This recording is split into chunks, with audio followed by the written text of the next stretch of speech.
Hello students, welcome to part 3 of the story The Thief Story. Now the narrator or the thief had the money. Okay, he had dropped the money off from Anil and he is out on the road. When I reached the station, I didn't stop at the ticket office. I had never bought a ticket in my life, but that means ran straight to the platform. So running on his way, he reached the station, but he didn't go to the ticket office to buy a ticket because in his life he never bought a ticket. So this was his usual practice, not to buy a ticket. He ran to the platform straight away.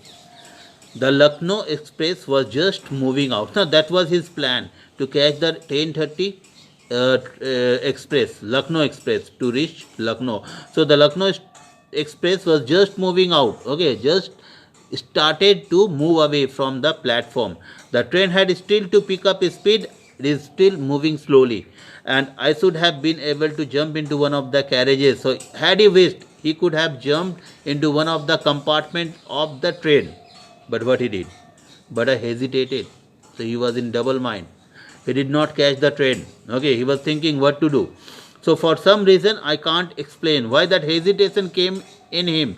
He could not explain. Okay, but it came and it is unexplainable.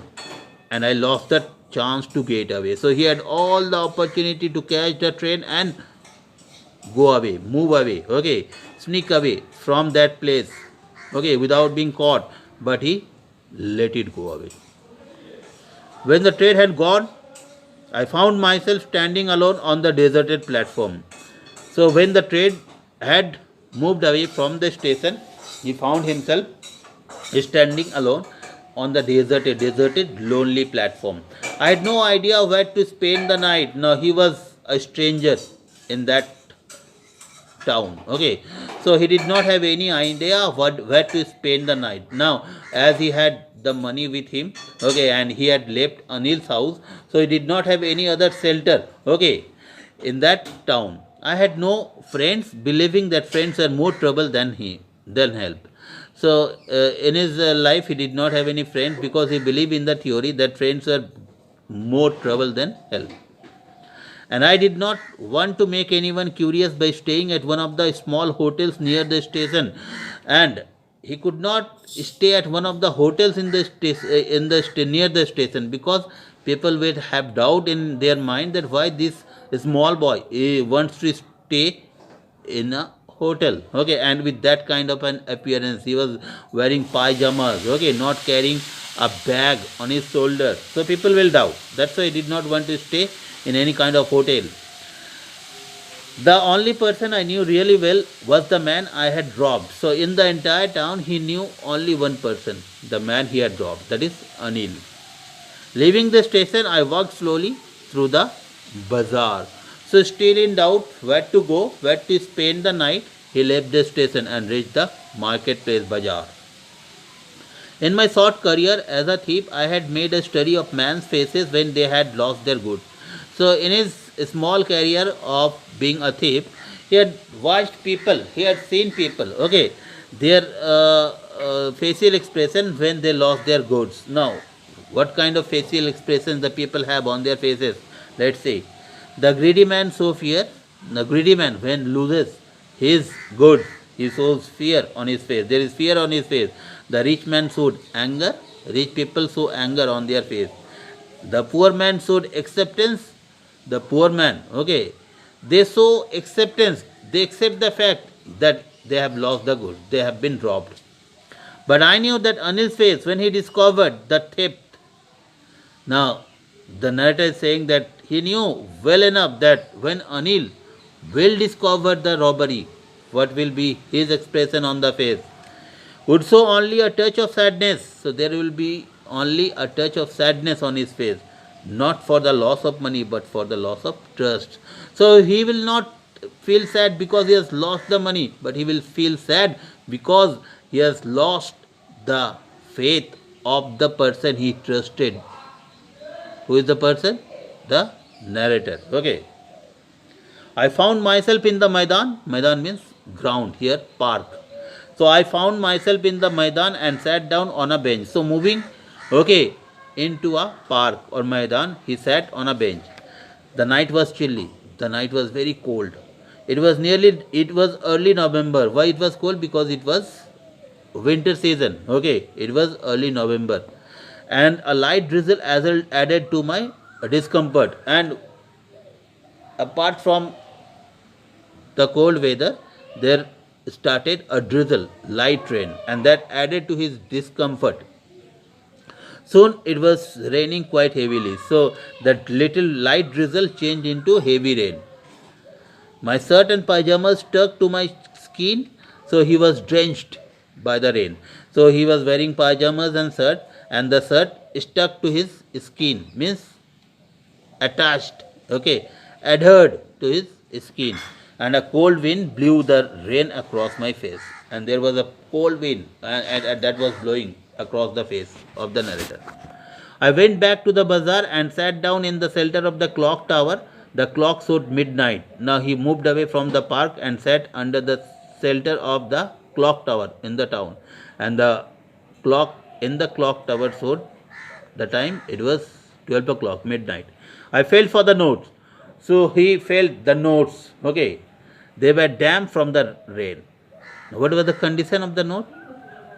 They were damp. They were wet because of the rain.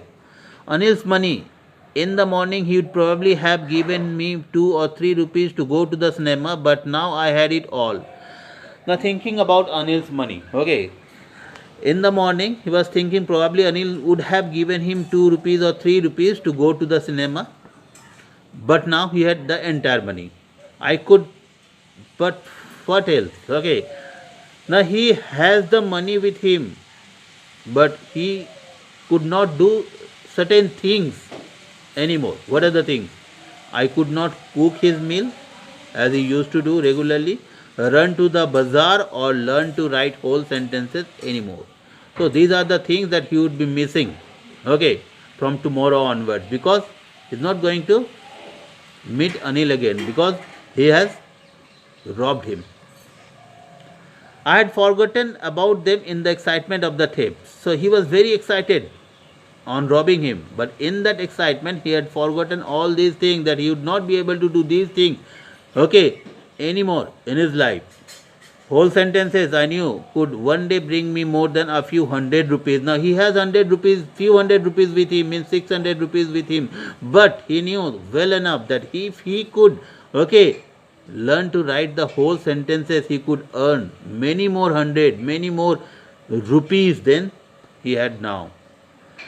It was just a simple matter to steal. So stealing is not a tough job. It is a simple job.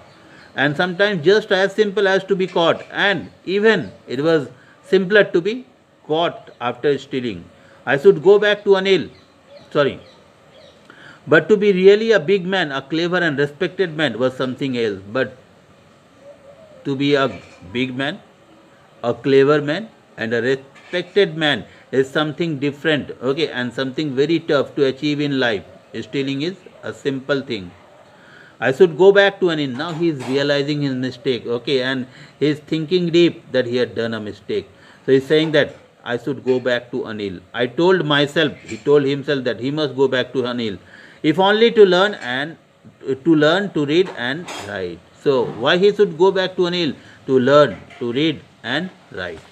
I hurried back to the room, feeling very nervous, for it is much easier to steal something than to return it undetected, undiscovered.